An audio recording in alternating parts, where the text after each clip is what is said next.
Trabalhando com famílias e casais por mais de uma década e oferecendo uma forma mais simples, mas mais ampla de olhar a vida, o mundo e as relações, eu divido com vocês essa experiência aqui no programa Nova Perspectiva. Eu sou Dani Bastos. Oi, bem-vindos ao Nova Perspectiva. Hoje a gente vai falar sobre filhos. Você alimenta o ego dos seus filhos ou encoraja a competência neles?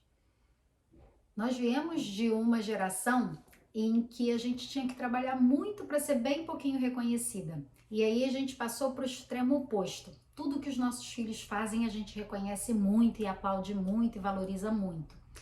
O que está acontecendo? Todo extremo, ele é nocivo de alguma forma, porque ele vem para compensar algo que faltou. Então, provavelmente você cresceu e não se sentia valorizado, não sentia que os seus esforços importavam para os seus pais. E aí você pensou, vou fazer tudo diferente com os meus filhos. E isso é muito normal. A gente querer ser para os nossos filhos os pais que faltaram para a gente. Aquele julgamento que a gente tem, que os nossos pais não deram aquilo que a gente julgava essencial. Só que o contrário, ele não beneficia ninguém, porque faz com que as crianças tenham uma falsa sensação de talentos que inclusive elas não possuem. É muito importante que a gente seja verdadeiro e honesto com os nossos filhos. Não é para colocar para baixo, não é para dizer, ih, você é uma bosta nisso, não dá para isso não. Mas é assim, vamos treinar mais, vamos aperfeiçoar essa habilidade, se isso é uma coisa que você quer muito fazer. Se é uma coisa importante para você, a gente tem que trabalhar bastante nisso. Ninguém fica bom de um dia para o outro, mas tudo a gente pode trabalhar para ficar um pouco melhor. Por quê? Eu tenho visto crianças muito frustradas e um índice muito alto de suicídio, porque essas crianças tiveram o ego muito alimentado, pais que disseram para elas que tudo era possível e a gente sabe que a realidade não é bem assim.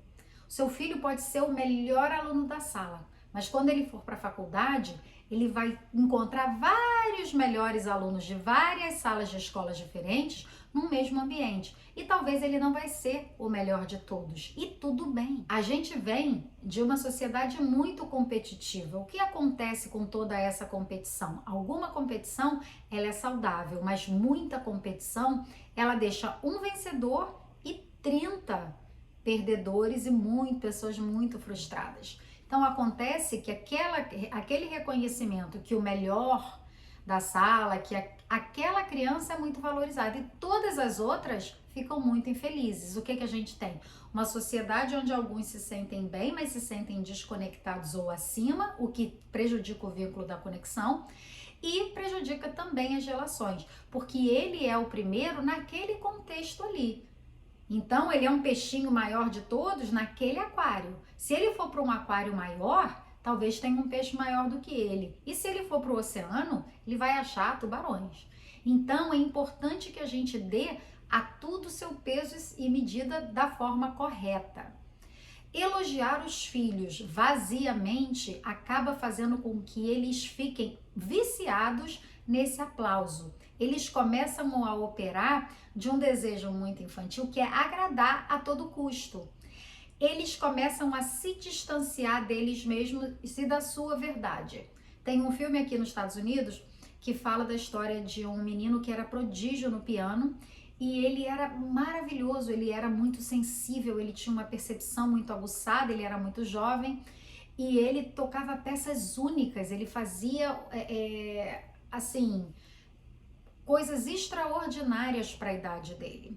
E ele foi crescendo, ele acostumou com todo mundo, muito encantado com o trabalho dele e muito surpreso com a genialidade dele. Ele foi crescendo e ele ficou viciado nesses aplausos, ele ficou viciado em agradar.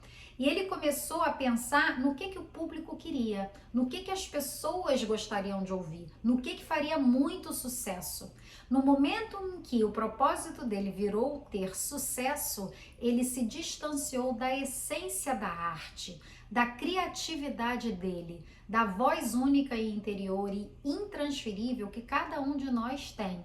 Ele passou a fazer a arte para o público, mas sem perceber que o público consumia a voz única dele. Então, ele começou a ficar fake, ele começou a jogar para a plateia e ele perdeu o essencial, que era porque as pessoas estavam ali, para ouvir a genialidade dele. Tem muita gente fazendo coisas para agradar a todo mundo e eles fazem sucesso, mas o preço disso é que eles se perdem de si mesmos. Quando eles veem aquilo que ele criou, ficou maior do que ele mesmo, mas ele não se identifica mais, ele não se encontra mais. A gente está percebendo um movimento grande aí de internet, de influenciadores, de pessoas que estão cancelando, se autocancelando, se excluindo da internet e dos seus canais para poder achar a própria voz novamente. Porque num determinado momento eles começaram a se levar pela maré e nesse momento eles se perderam. Então, a gente precisa identificar nos nossos filhos quais são as habilidades reais deles, sem projetar as nossas, e para que eles descubram a própria voz, para que eles descubram os próprios talentos. E a gente precisa ser verdadeiro. Se você tem um filho que vai ter 1,65 m, se você e seu marido são baixos, a probabilidade dele fazer muito sucesso no basquete é pequena. Ele pode ter um talento excepcional, se esse for o caso, estimula de toda forma. Mas apresente para eles coisas que ele vai ter capacidade de dar conta. Não projete no seu filho os seus sonhos, deixa que ele sonhe os próprios sonhos. É o mínimo que a gente pode fazer. Pais e mães realizados, eles vivem a própria história, eles contam a própria história e eles inspiram os filhos a criar o seu próprio caminho, a terem liberdade suficiente, confiança suficiente para fazer a própria história e viver com integridade aquilo que eles nasceram para viver. Eu acredito piamente que a gente tem uma assinatura na alma, que a gente vem com uma vocação, com um chamado e que a gente só precisa olhar para aquilo e descobrir. Geralmente é algo que você faz com muita facilidade e que para as outras pessoas tem um grau de dificuldade grande. Às vezes é algo tão simples que você não dá nenhum valor, mas aquilo pode ser tudo que uma outra pessoa gostaria de ter. Seja honesto com seus filhos, não os bote para baixo. Eu não falo para criticá-los ou para diminuí-los, muito menos humilhá-los, mas seja honesto com eles para que o mundo não os humilhe. Se ele tenta fazer uma coisa que ele não tem nenhum tipo de habilidade ou talento e ele expõe isso para a sociedade, ele expõe isso para o mundo, a chance dele passar uma vergonha grande, uma vergonha pública é muito grande. E eles não dão conta, porque eles ouviram a vida inteira dos pais de que ele era maravilhoso. Ele pode ser maravilhoso para você ou naquele contexto, mas a verdade, ela vos libertará. Ela pode ser dita de uma maneira muito doce, muito carinhosa. Tem uma pesquisadora americana que ela separou crianças que foram estudadas ao longo do tempo e ela percebeu que crianças que foram boas ao longo da sua vida inteira, que elas foram precoces, que elas se destacaram no ambiente acadêmico das suas escolas, elas cresceram e não fizeram muito sucesso. O que aconteceu? Ela começou a observar que essas pessoas começavam a fazer apenas aquilo que elas eram muito boas e não se esforçavam em nada. Então é muito importante que a gente instigue nos nossos filhos a capacidade deles de trabalhar por algo e de aperfeiçoar os seus dons e as suas habilidades, mas que eles também não tenham medo de explorar coisas diferentes para que eles também desenvolvam outras habilidades. Por que eu digo isso? Nessa pesquisa, eles separaram as crianças muito inteligentes, todas elas, em 2 grupos. Numa sala, as crianças eram valorizadas pelas inteligências que elas tinham. Nossa, você é maravilhoso, você sabe muito, você é muito inteligente, você é o cara da turma, você é o melhor. Eles estavam aumentando e estimulando o ego dessas crianças. O outro grupo, eles foram valorizados pelos esforços que eles fizeram.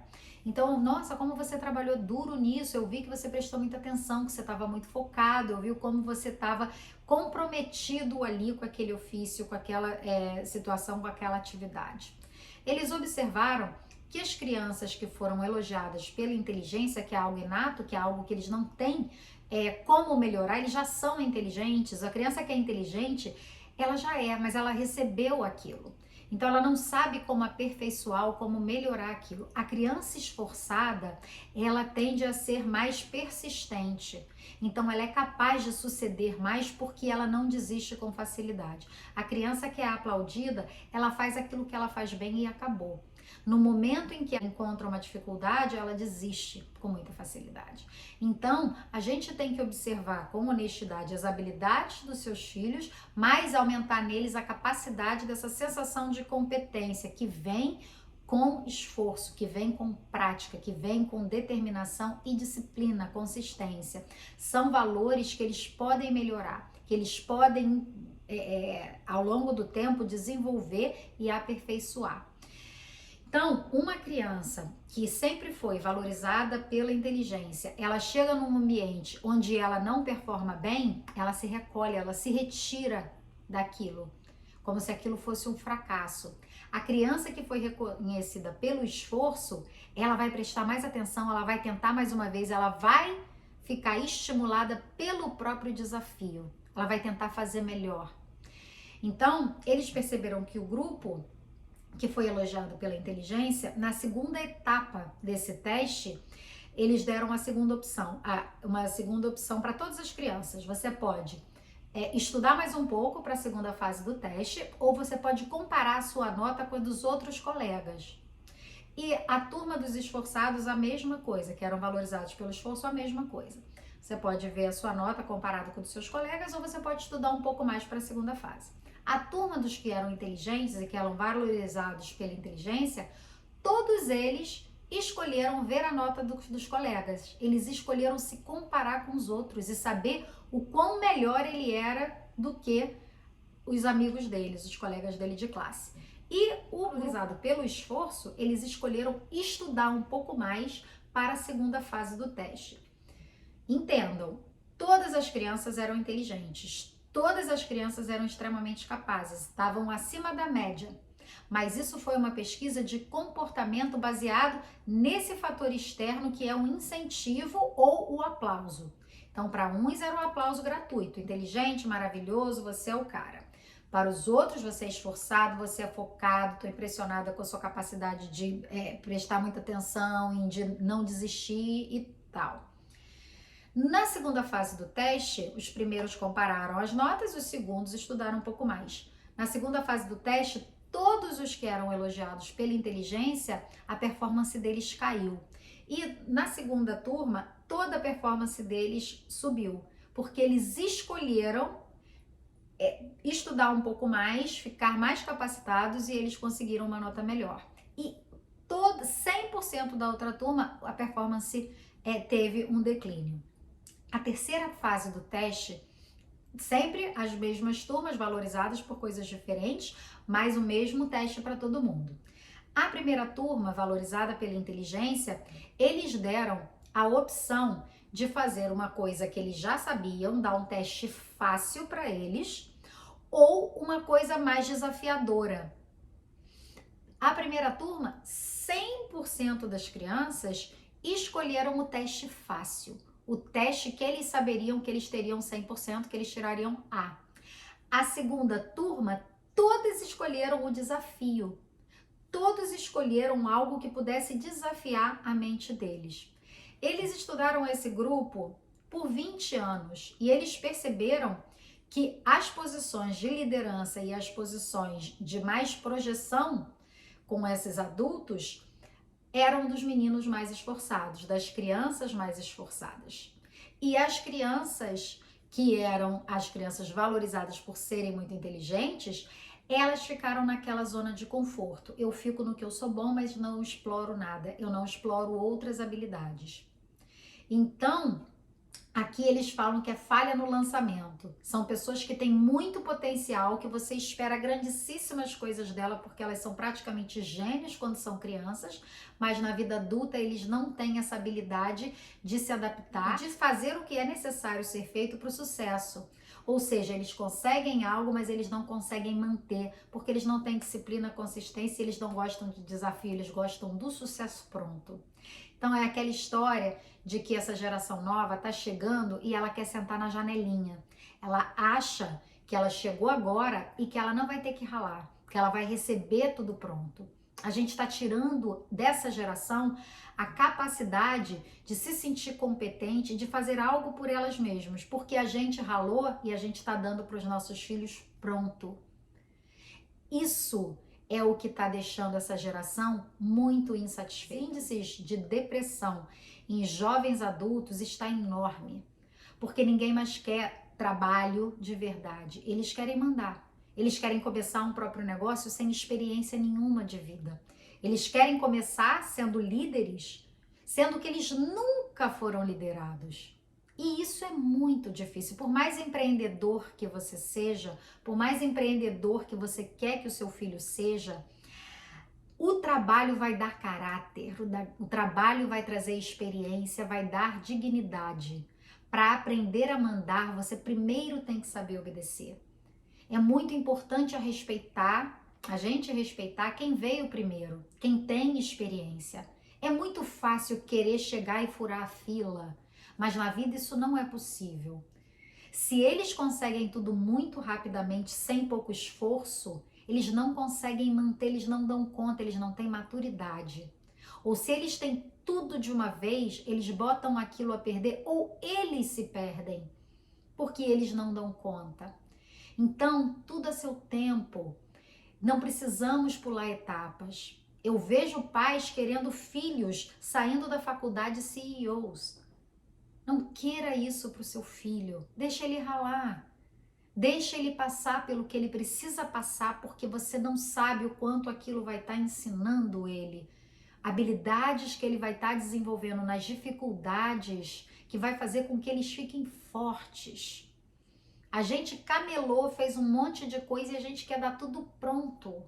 Eles só vão aprender a receber. Aprender a ganhar, aprender a fazer, a gente só aprende fazendo. Não adianta dar pronto. Eu percebo a ansiedade dos pais de querer dar o final do caminho. Meu filho, aqui está o resumo da vida. Toma aqui, segue isso aqui que a mamãe e o papai fizeram, que você vai se dar bem. A criança pega aquele resumo e rasga. Ela não tem interesse no resumo da sua vida, ela quer fazer o dela. E ela tem o direito de fazer o dela. A gente pega a criança e a gente dá o final do quebra-cabeça e fala aqui, ó, essas peças aqui é o final de tudo. Ele fala, eu não andei nem até o meio, essas peças não vão encaixar. Quantas vezes você recebeu uma informação que você não estava pronto para receber? E aquilo não fez sentido nenhum para você, entrou por um ouvido e saiu pelo outro. De repente, anos depois, você ouve a mesma coisa, às vezes uma frase, e você fala, nossa, isso faz muito sentido. Eu já ouvi isso antes, mas eu não tive maturidade ou capacidade cognitiva para entender aquilo. Naquela hora que aquilo foi me dado, não tinha aplicabilidade. Então, eu não tive capacidade de introjetar e aprender aquilo naquele momento. Então, dê tempo ao tempo, seus filhos vão crescer. Eles vão ficar prontos a ter maturidade. Eles vão conseguir chegar lá sem muito a sua interferência. Então, você é só a mãe, você é só o pai. Ajuda a trazer para os seus filhos esse sentimento de competência e de identificar os potenciais deles sendo honestos. Não bate palma para tudo. Não diz que o seu filho tem um talento fenomenal se aquilo não for verdadeiro, porque o mundo vai dizer. E de outra forma. De forma nenhuma eu defendo uma criação dura, eu defendo uma criação humana com muita empatia, mas com verdade, com honestidade. Respeite o seu filho e as suas relações o suficiente para ser verdadeiro com elas. Assuma uma postura íntegra. O que é íntegra? Eu estou inteira. Eu conheço a minha posição, eu me conheço e eu sei o que eu estou fazendo. Eu estou alinhada com o meu propósito. E é isso que o seu filho vai descobrir. Você não vai dar para ele. Você não vai dar para ele o propósito. Você vai abrir espaço e olhando para ele com a confiança de que ele pode, ele desenvolve a competência necessária para trilhar esse caminho que é só dele. Eu espero que você saiba exatamente o que você quer e que você crie espaço para assistir o seu filho criar um caminho lindo, mas que é um caminho único e intransferível. Eu fico por aqui, até o próximo Nova Perspectiva.